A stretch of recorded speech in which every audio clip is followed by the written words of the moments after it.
Welcome to Shri చక్ర news బులెటిన్ల ముందుగా headlines. Jagan ముఠా దోపిడీని వెలికి తీసి నిందితులను శిక్షించాలి. మాజీ మంత్రి రామచంద్రయ్య.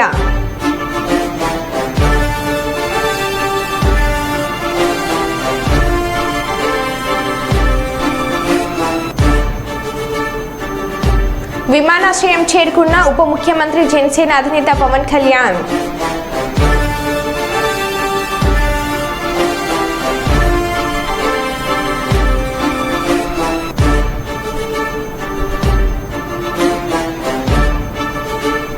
మాజీ సీఎం వైఎస్ జగన్ కు ప్రైవేట్ సెక్యూరిటీ.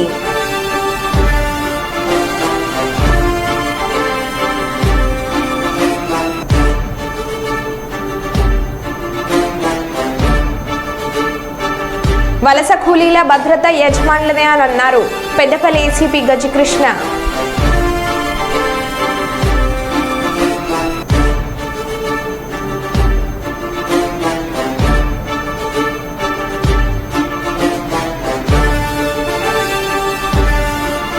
వ్యవసాయ శాఖ ఆధ్వర్యంలో ఎమ్మెల్యే గీత జయసూర్య విత్తనాల పంపిణీ.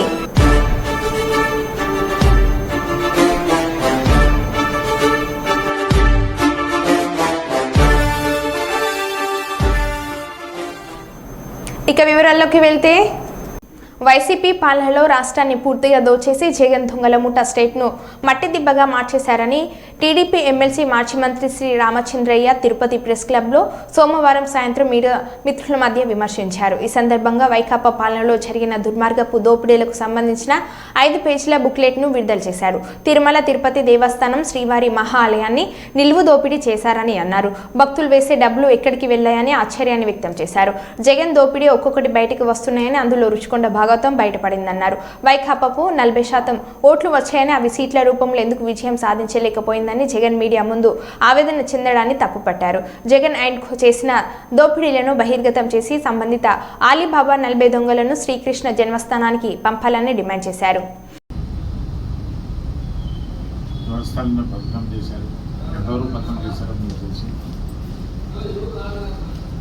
ఆ పతనం ద్వారా వాళ్ళు ఎంతవరకు సంపాదించారో కూడా తెలుసు.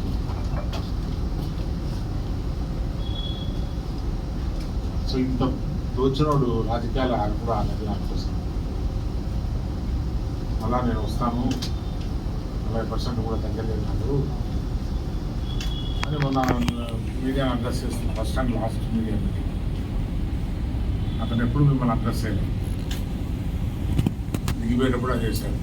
అదే ఫస్ట్ లాస్ట్. ఆ మీడియాలో చెప్తాడు నాకు 40% తగ్గలేదు, నేను చేసినా కూడా అవకాశం ఇస్తే ఇంకా పూర్తిగా చేస్తున్నారు. సో ఇటువంటి దోపిడీదారులు ఈ రాష్ట్రాన్ని పరిపాలించడానికి అనర్హులు. మేము ఇంకా పూర్తి ప్రజలు వాస్తవాలు తెలియాలంటే ఎంక్వైరీ కమిషన్ వేయాల్సిన అవసరం.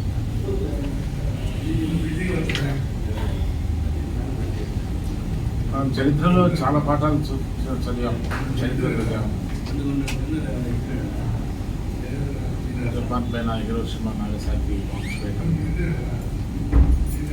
అంటే అమెరికా బ్రిటన్ గడ్డి కూడా మనం అనేటువంటి పరిస్థితి అయిపోతుంది. ఈ గుడిని ప్రాంతాలు గడ్డి కూడా మనం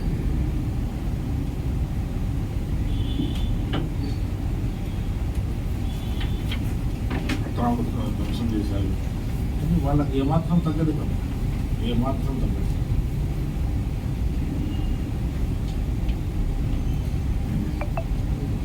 పంతొమ్మిది 24 మధ్య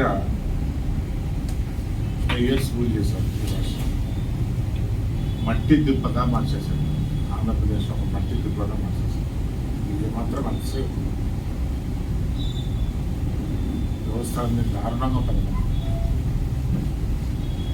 కొంతకాలము ఎలక్టెడ్ గవర్నమెంట్స్ లేకున్నా కూడా ఈ సిస్టమ్స్ రన్ చేస్తాయి ఎక్కడ సార్. ఒకప్పుడు అడ్వైజర్ ఉన్నాడు గవర్నర్. రంగారెడ్డి జిల్లా అబ్దుల్లాపూర్మేట్ మండలం బ్రాహ్మణపల్లికి చెందిన భోగిని జంగయ్య, మన్సూరాబాద్కు చెందిన శేఖర్ రెడ్డి, ఎండి మహమ్మద్ ముగ్గురు కలిసి పథకం వేసి తుర్కా యంజల్ శ్రీరామ్ నగర్లో నివాసం ఉండే ఓ చాక్లెట్ కంపెనీ యజమాని తిరుమనాథురై ఇంట్లో 950 కోట్ల నల్లధనం ఉందని ఒక వ్యక్తి ద్వారా తెలుసుకున్నారు. ఆ నల్లధనాన్ని ఎలాగైనా కొట్టేయాలని అంతా కలిసి పథకం వేసి నల్లధనం ప్లేస్లో నల్ల కాగితాలు పెట్టడానికి అవి తీసుకొని ఈ నెల 10వ తేదీన అర్ధరాత్రి 1 గంటలకు చాక్లెట్ కంపెనీ ఓనర్ ఇంట్లోకి ప్రవేశించి ప్రధాన ద్వారాన్ని ఆయుధాలతో ధ్వంసం చేసేందుకు ప్రయత్నిస్తుండగా శబ్దం రావడంతో యజమాని తిరుమనాథురై అప్రమత్తమై సీసీ కెమెరాలను పరిశీలించారు. కొందరు ఇంట్లోకి వస్తున్నట్లు గుర్తించి 100కి కాల్ చేశాడు. పోలీసులు ఘటన స్థలానికి చేరుకునే లోపు నిందితులు అక్కడి నుంచి పరారయ్యారు. ఆదిపట్ల పోలీసులు కేసు నమోదు చేసి సీసీటీవీ ఫుటేజ్లు పరిశీలించి నిందితులను పట్టుకున్నారు.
మనకి ఫిర్యాదుగా ఇమీడియట్ గా మనం అది ఒక కేసు రిజిస్టర్ సెక్షన్స్ 342లో ఒక కేసు రిజిస్టర్ చేయడం జరిగింది. తర్వాత అక్కడ ఉన్నటువంటి క్లూస్ ఆధారంగా దాని యొక్క గ్రావిటీ తెలుసుకుని ఇమీడియట్ గా SHO ఆదిపట్ల రాఘవేందర్ రెడ్డితో ఒక క్రైమ్ టీమ్ ని SI కృష్ణ టీమ్ ఇమీడియట్ గా ఏర్పాటు చేసి దీని మీద మళ్ళీ క్రైమ్ ట్రాకింగ్ అనేది ఒకటి చేయడం జరిగింది. ఇందులో మనకి ఉన్నటువంటి క్లూస్ ఆధారంగా ఈ రోజు చిత్రకుంట TS బేకరీ మనసలిపురం లిమిట్స్ లో మళ్లీ సమావేశమైనటువంటి ఈ అఫెండర్స్ ని మొదటగా 17 మంది వ్యక్తుల్ని మనం ఈ బేకరీ నందు ఈ రోజు అప్రహెండ్ చేయడం జరిగింది.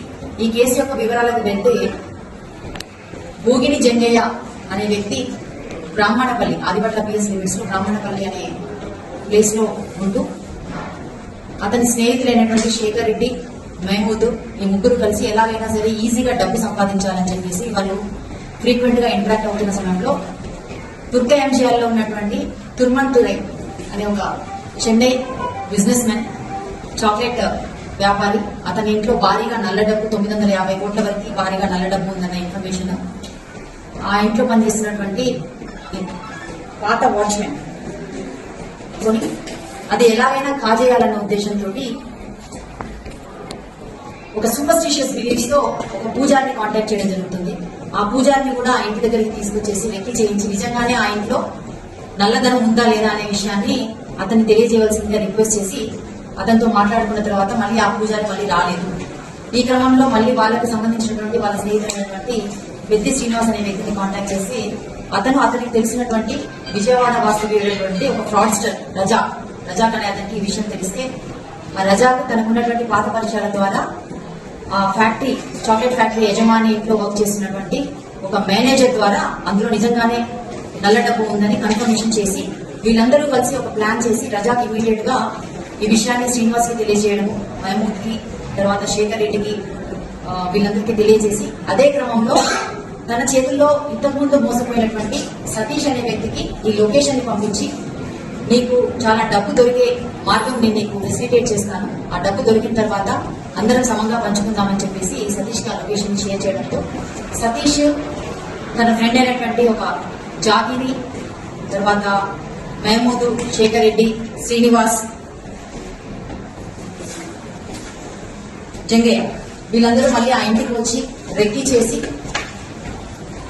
ఓల్డ్ సిటీకి సంబంధించినటువంటి ఒక 8 మంది వ్యక్తుల్ని హైర్ చేసుకుని వారి ద్వారా ఈ ఆపరేషన్ ని చేయాలని చెప్పేసి ఒక ప్లాన్ పథకం ప్రకారం అనుకుని ముందుగా 4వ తారీఖు ఆ ఇంటిలోకి ఈ ఓల్డ్ సిటీ నుంచి తీసుకొచ్చినటువంటి ఎవరైతే హైర్ చేసుకున్నటువంటి 8 మంది వ్యక్తులు ఉన్నారో వాళ్ళందరితోటి ఆ ఇంట్లోకి ప్రవేశింపజేయటట్టుగా చేసి వీళ్ళంతా బయట మిగతా వాళ్ళు ఎవరైతే మహమూద్, జంగయ్య, శ్రీనివాస్, సతీష్, జాఫీ వీళ్ళందరూ బయట కొద్ది దూరంలో వేచి ఉంటూ వీళ్ళందరినీ లోపలికి పంపించి లోపల చూసినప్పుడు అక్కడ సీసీటీవీస్ ఉండడము, తర్వాత లోపల డోర్స్ లాక్ వేసి అవి కొంచెం వీళ్ళకి ఫెసిలిటేట్ చేస్తున్నట్టుగా లేకపోవడం వల్ల దాని నుంచి వాళ్ళు మళ్ళీ విత్డ్రా అయిపోయి వెనక్కి రావడం అనేది జరిగింది.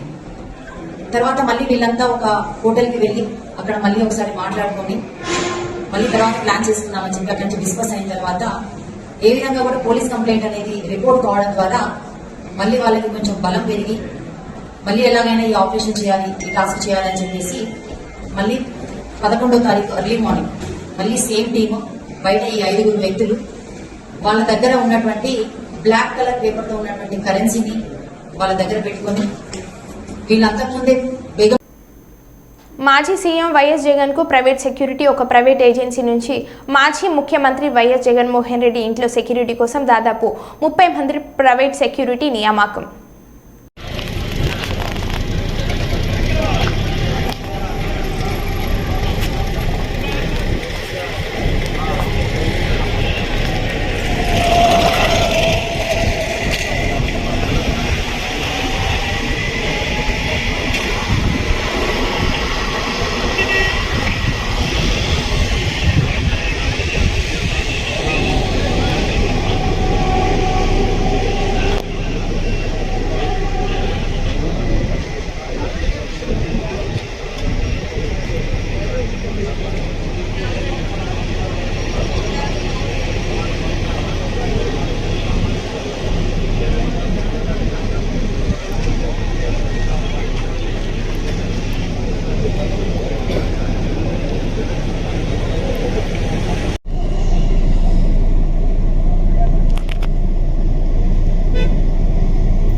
తిహార్ జైలుకు చేరుకున్న మాజీ మంత్రులు సబితా ఇంద్రారెడ్డి, సత్యవతి రాథోడ్. ఎమ్మెల్సీ కవితను ములాఖాత్లో భాగంగా కలిసిన Sabitha Indra Reddy, Satyavathi Rathod.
Ramagundam police commissioner M Srinivas IPS DCP Chetana IPS ఆదేశాల మేరకు Ramagundam police commissionerate Peddapalli zone Sultanabad circle పరిధిలోని 110 రైస్ మిల్స్ 23 ఇటుక బట్టీల అసోసియేషన్ సభ్యులతో సుల్తాన్బాద్ పట్టణంలోని నారహరి ఫంక్షన్ హాలులో సమావేశం ఏర్పాటు చేసి వారికి పలు సూచనలు చేశారు.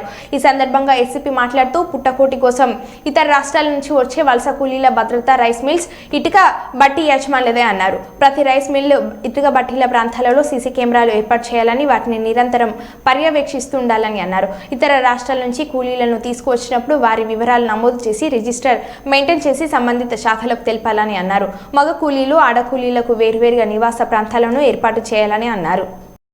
మొన్న జరిగిన సంఘటన బాధాకరమైన సంఘటన అందరికీ తెలుసు.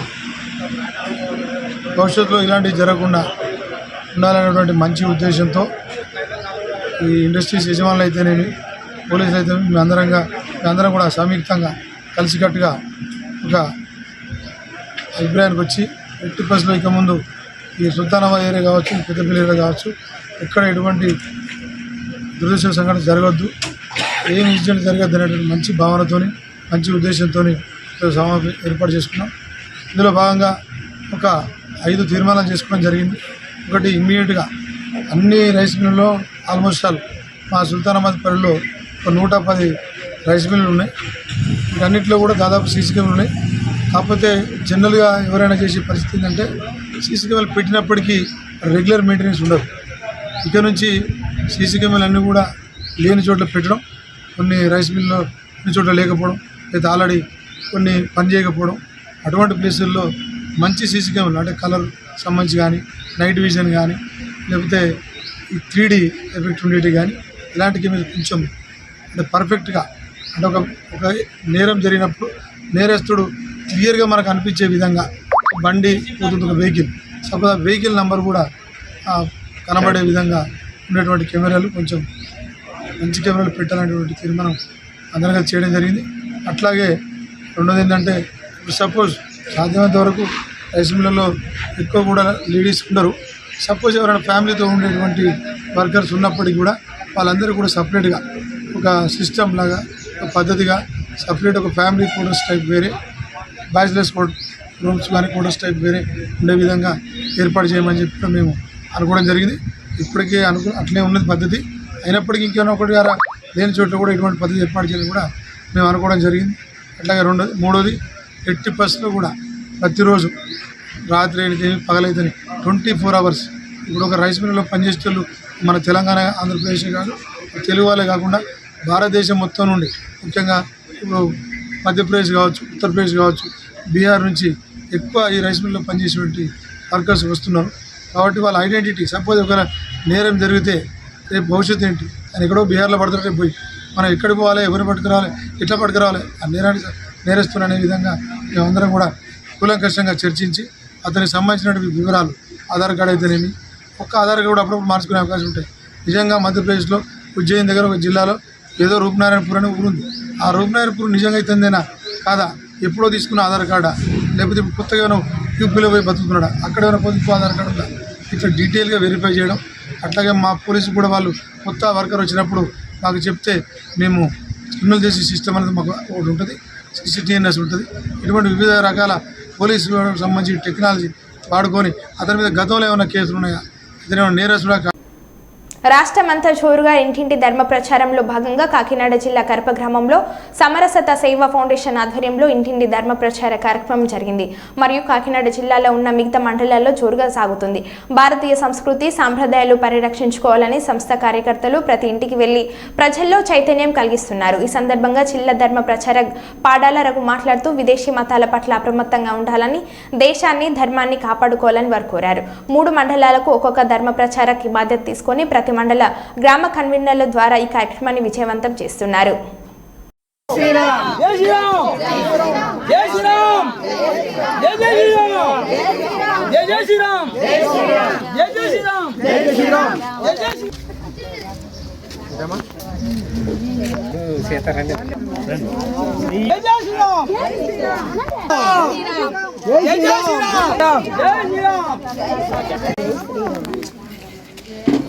జై శ్రీరామ్. మరి ఈరోజు ముఖ్యంగా మరి సమరత సేవ ఫౌండేషన్ సంస్థ వారి తరపున మరి ముఖ్యులు మన ఉండూరు గ్రామం చెరుగొట్టు రామారావు విచ్చేయడం జరిగింది. మరి ఇక్కడికి విచ్చేసిన తర్వాత మన రామారంలో ముఖ్యంగా ఒక చిన్న మీటింగ్ ఏర్పాటు చేసి మన సనాతన హిందూ ధర్మం గురించి బోధించడం జరిగింది. అలాగే నెలవారీ పౌర్ణమి రోజున వచ్చేటటువంటి హారతుల గురించి, అలాగే నగర సంకీర్తన గురించి చర్చించడం కూడా జరిగింది. మరి అదేవిధంగా మరి ఇంటింటికి ధర్మ ప్రచారం చేసే భాగంగా ఇంటింటికి కూడా స్టిక్కర్లు అంటించడం, అలాగే పాంప్లెట్లు ఇవ్వడం, ఇటువంటి కార్యక్రమం కూడా చేయడం జరిగింది. చాలా అద్భుతంగా ఉంది. అలాగే మన సంస్కృతి సంప్రదాయాలని నిలబెట్టుకునే విధంగా భాగంగా మరి ఈ రోజున వీరందరూ ఇచ్చేసి ఈ కార్యక్రమాన్ని జయప్రదం చేయడం జరిగింది. చాలా సంతోషం. మరి ఇక్కడ ఇచ్చేసినటువంటి పెద్దలందరికీ కూడా హృదయపూర్వక ధన్యవాదాలు తెలియజేసుకుంటూ మరి ఈ కార్యక్రమం ఎంతటితోటి ముగించడం జరుగుతుంది. శ్రీరామ్ జై శ్రీరామ్, జై శ్రీరామ్, జై శ్రీరామ్. కాకినాడ జిల్లా గైగులపాడు గ్రామంలో వెంచేసి ఉన్న శ్రీ శ్రీ సత్యమ్మ తల్లి దేవతను కోరిన కోరికలు తీర్చే కొంగు బంగారంగా కొలుస్తారు. ఈ తల్లి గైకలపాడు గ్రామంలో జన చైతన్య కాలనీ గట్టున స్వయంభుగా 100 సంవత్సరాల క్రితం వెలిసింది. ప్రతి ఆదివారం భక్తులు మరియు గ్రామస్తులు అందిస్తున్న విరాళాలతో ఉచిత అన్నదాన కార్యక్రమం సుమారు 500 మంది వరకు ఏర్పాటు చేయబడుతుంది. కార్తీక మాసంలో 2వ వారంలో వేప చెట్టుకి మర్రి చెట్టుకి కళ్యాణ కార్యక్రమం చేసి కార్యక్రమానికి వందలాది మంది భక్తులు తరలివచ్చి పార్వతీ పరమేశ్వరుల ఆశీర్వాదం పొందుతారు. ఈ కార్యక్రమాల నిర్వహణకు సత్యమ్మ తల్లి కమిటీ సభ్యులుగా డి సుబ్రహ్మణ్యం, కాల వెంకటరత్నం, కాల్ వీరబాబు మరియు ప్రోత్సాహకులు దుర్గాప్రసాద్, జగదీష్, శంకర్ బ్రదర్స్, రాజు, భవానీ, పద్మావతి, సీత, రత్నకర్, వాసవి వి శ్రీనివాసరావు, కేవీఎస్ దుర్గారావు మరియు ఇతర భక్తులు జరిపారు. ఈ గుడి వద్ద అన్ని సౌకర్యాలు ఉన్నందున భక్తులు ముక్కు తెచ్చుకోవడం జరుగుతుంది. ఈ కార్యక్రమాన్ని BR9 టీవీ ఛానల్ ద్వారా వీక్షించి అమ్మవారి కృపకు పాత్రులు అవ్వాలని కమిటీ సభ్యులు ప్రజలను కోరారు.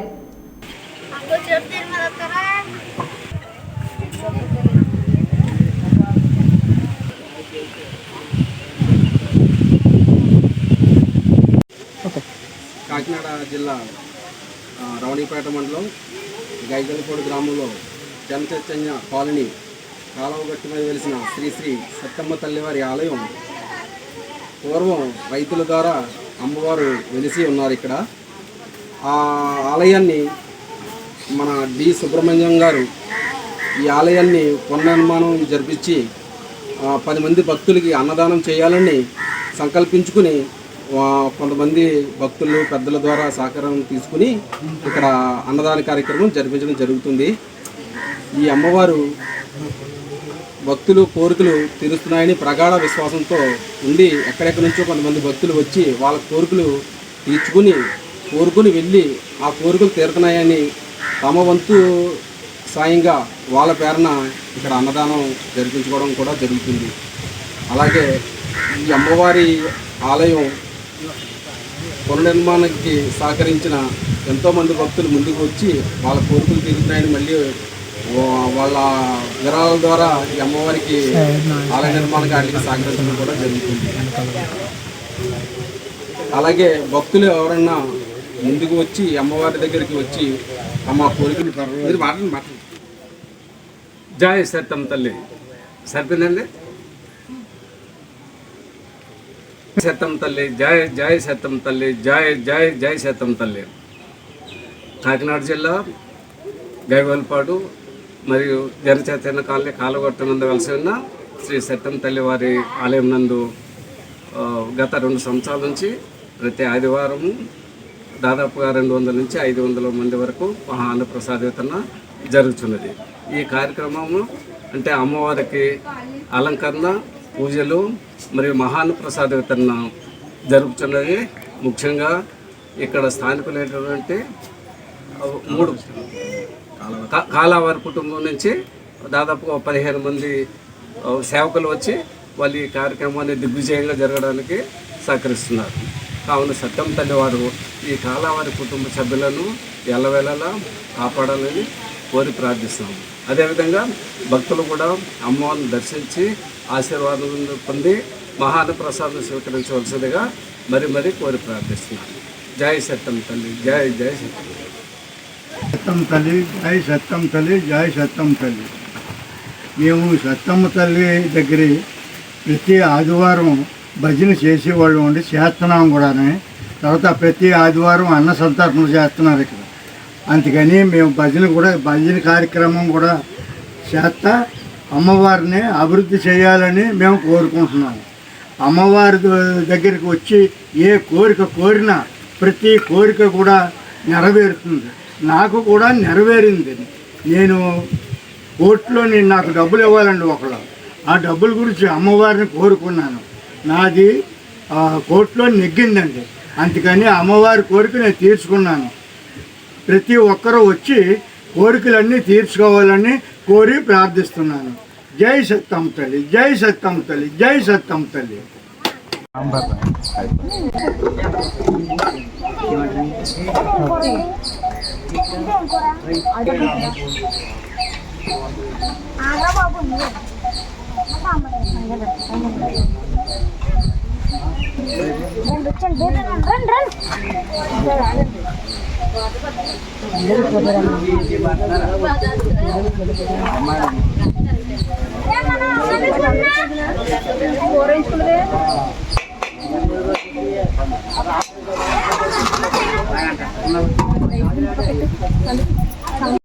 రాష్ట్ర హోంమంత్రి అనిత పత్రిక వారితో మాట్లాడుతూ గత 5 సంవత్సరాలుగా గంజాయిని అరికట్టడంలో విఫలమైందని గత ప్రభుత్వాన్ని విమర్శించారు. ప్రస్తుత ప్రభుత్వం గంజాయి వ్యాపారాన్ని నియంత్రించడానికి చెక్పోస్టులు మరియు టాస్క్ ఫోర్స్లను పెంచి డాగ్ స్క్వాడ్తో సహాయంతో తగు చర్యలు చేపట్టాలని పోలీసులను కోరారు.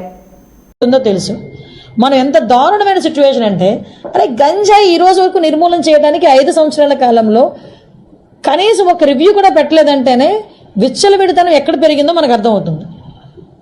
ఆఖరికి వైఎస్ఆర్సీపీ నాయకులు కూడా గంజాయిలు అమ్ముకోవడంలోని గంజాయి వ్యాపారంలోని ఇన్వాల్వ్ అయిపోయారు కాబట్టి వాళ్ళు అసలు దీని మీద కనీసం దృష్టి పెట్టలే. ఏమండి, చింతపల్లి నుంచి జీమాడుగల్ నుంచి అటువైపు నుంచి అదేవిధంగా మనకు ఒడిశా నుంచి ఇలాంటి మల్టిపుల్ ప్లేసెస్ నుంచి మనకి గంజాయి సరఫరా అవుతుంది.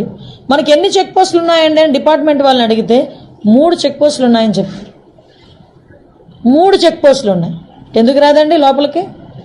మనకి వైజాగ్కి ట్రాన్స్పోర్టేషన్ ఎక్కువ, ఇటు ట్రైన్స్ కానీ ఇటు ఫ్లైట్స్ కానీ రోడ్ ఫెసిలిటీస్ ద్వారా వ్యాన్లు మిగతా అన్ని దాంట్లో ఈవెన్ 2 వీలర్ ఆఖరికి అమెజాన్లో కూడా పెట్టుకొని అమ్మేసుకుంటున్నాడండి డ్రగ్స్ని.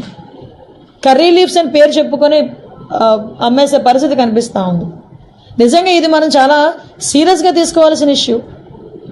అంటే అంత క్రిటికల్ సిచ్యువేషన్లో ఈరోజు వైజాగ్ పరిస్థితి ఉంది. నేను ఎందుకు దీని మీద ఇంకా ఛార్జ్ తీసుకోకుండానే నేను రివ్యూ పెట్టానంటేనే ఒకసారి దీని సీరియస్నెస్ ఏంటన్నది ఆలోచించండి. నేను ఇంకోటి కూడా చెప్పాను, టాస్క్ ఫోర్స్ ఏర్పాటు చేయండి. ఈ రోజు నుంచే టుడే ఆన్వర్డ్స్ ఆఫ్టర్ 8:39 గుంపులుగా పిల్లలు ఎవరైనా ఉన్నా గంజాయిలు తీసుకుంటున్నట్టుగా రోడ్డు పక్కన ఉన్నా చీకట్లో ఉన్నా మీకు నచ్చిన పని చేయండి అని పోలీసులు వాళ్ళకి నేను క్లియర్ ఇన్స్ట్రక్షన్ ఇచ్చాను. అట్ ద సేమ్ టైం ఈరోజు కొంచెం మరీ ఇంకోటి విషయం ఏంటంటే స్మెల్ డిటెక్ట్ చేయాలి. వీళ్ళు డిటెక్ట్ చేయాలి ఈ గంజా ఎక్కడ ఉంది ట్రాన్స్పోర్టేషన్ టైంలో. స్మెల్ డిటెక్ట్ చేయడానికి రెండు ఉన్నాయి డాగ్ స్క్వాడ్. 2 అసలు నిజంగా ఈ రాష్ట్రాన్ని ఏమి చేసేద్దాం అనుకున్నారు ఈ 5 సంవత్సరాలు నాకు అర్థం కాల. 2 డాగ్సా? కనీసం వాళ్ళకి ఇంకొకటి ఏంటంటే పోలీసులు చెప్తా ఉంటే బాధ అనిపించింది, సీజ్ చేసిన వెహికల్స్ని వేర్ హౌస్ అనేది కూడా లేదు ఈ రోజు వరకు. మరో బులెటిన్లో మళ్ళీ కలుద్దాం. Stay tune.